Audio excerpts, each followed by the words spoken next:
భయం వేసిందనుకోండి, ఎప్పుడైనా ఒక చీపురు పుల్ల తీసి మీకు ఎదురుగుండా రాయి కనపడితే రాయో ఏదో ఒకటి తీసి ఇసుకలోనో నేల మీదో అది పడిందా లేదా ముద్ర కూడా సంబంధం లేదు, హనుమ అని రాసి నమస్కారం చేసి నిలబడితే చాలు, ఉపద్రవం నుంచి గట్టెక్కుతారు అని చెప్తుంది శాస్త్రం.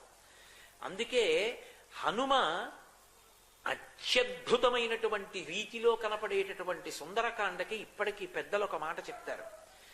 ఏదైనా జీవితంలో జటిలమైన సమస్య వచ్చినప్పుడు దాన్ని ఎలా పరిష్కరించుకోవాలో అర్థం కాకపోతే సుందరకాండ పుస్తకం తీసుకొచ్చి అక్కడ పెట్టి రామచంద్రమూర్తికి, సీతమ్మకి, హనుమకి నమస్కారం చేసి ఒక కొత్త చీపురు పుల్లని తెచ్చి కళ్ళు మూసుకుని సుందరకాండలోకి గుచ్చితే ఏ కాగితం దగ్గరికి చీపురు పుల్ల గుచ్చుకుంటుందో అక్కడ సుందరకాండ విప్పి చూస్తే మీ సమస్యకి పరిష్కారం రామాయణ కథాంతర్గతంగా అక్కడ ఉంటుంది.